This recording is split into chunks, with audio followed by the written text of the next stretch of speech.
Welcome. This is David Boles, Human Meme. Today's topic, redundant systems. Redundant systems. Does your backup have a backup? There are backup people and there are single copy only people. There are people who have plans A, B, C, D, E, F, like me, Mr. INTJ, and some who have no plan at all. People with plans do not usually find success with people without a plan. In the case of preparation against life, that sort of opposites do not attract. But they can get along, as long as the one who has no plan doesn't mind following the other's plan. Trouble happens when the myrmidon tries to set the agenda. The first time you make a comprehensive backup plan is when you lose something that can never be replaced, and you have to start all over again from scratch. This happened to me many years ago in the dawning of the computer era. What could go wrong? It's a computer! And I lost an entire, full-length, 3-act play I'd been working on for months. And I'm still, to this day, not quite sure why everything disappeared or where it all went. Was it an electrical spike that wiped out everything?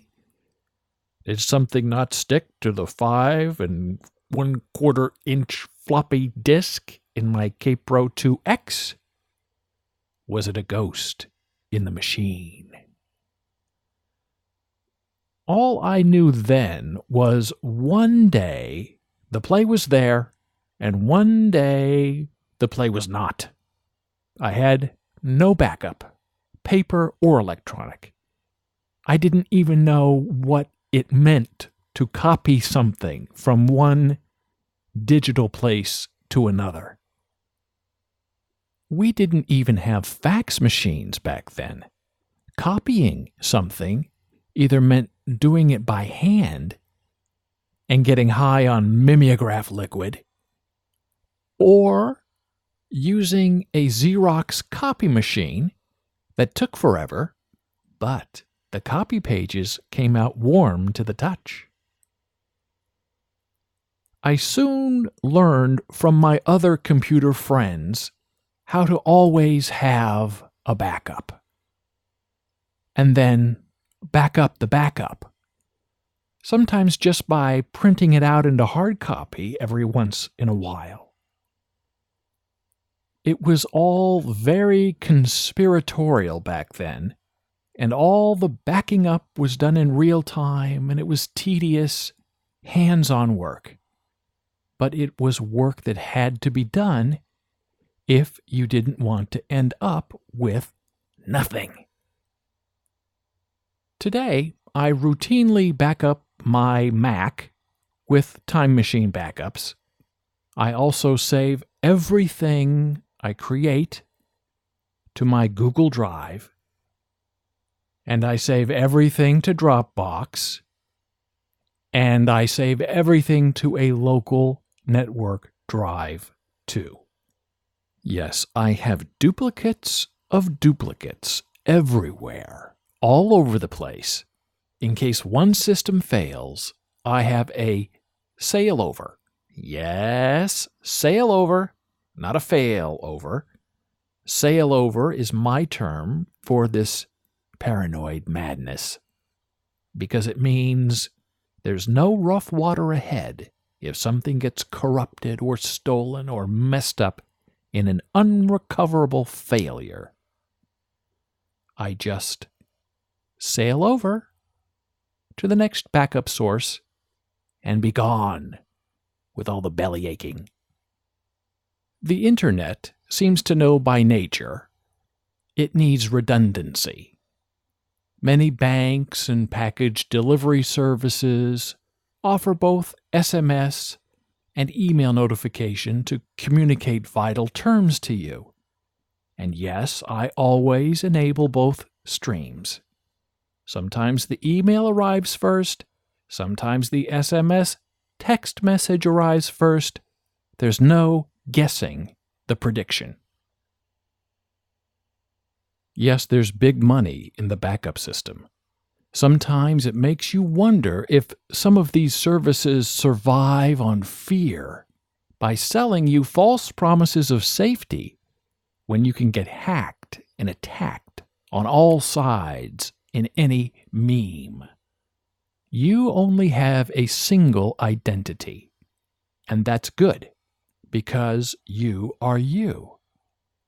And it's also really terrible because once somebody steals the data that is you, you are no longer you because you've become something other than what you were.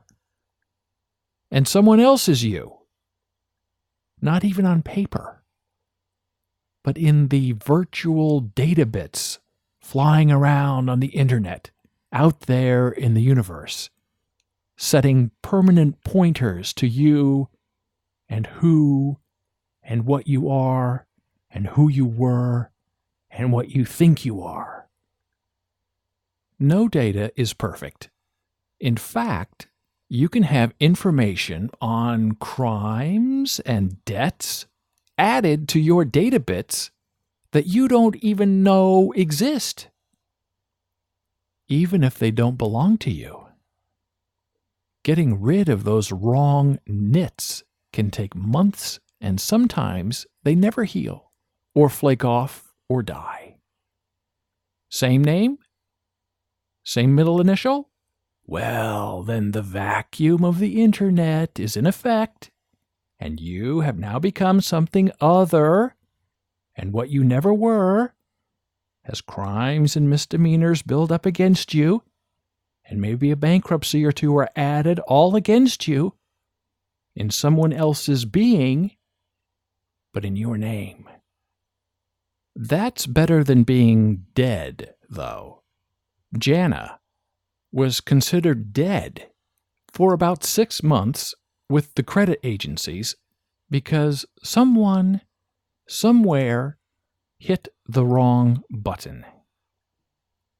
My wife was only resurrected from the dead when she was able to prove, entirely on her own and with no help from the people in the agencies who were saying she's dead, that she was she, and the reports of her death were not only greatly exaggerated, but completely wrong. Redundancy in living is important because the world wants to be singular. We are set against vacuums and duality and twins and copies and more than one of something. Doppelgangers are the stuff of horror movies, not real life.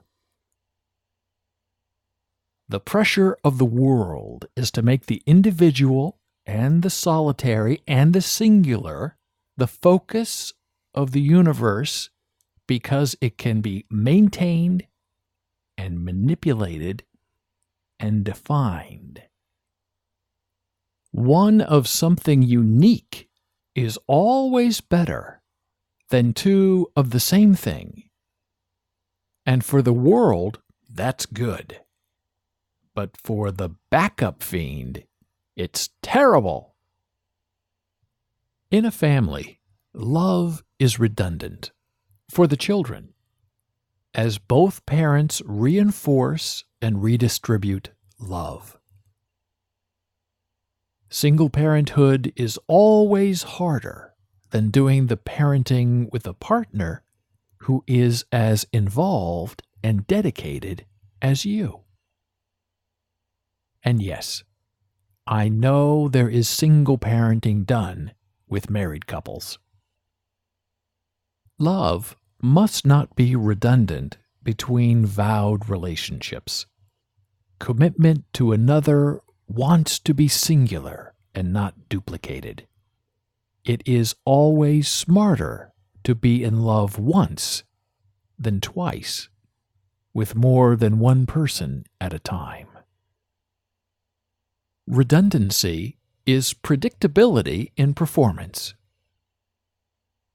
If you fail one way, you have a second way to get the job done.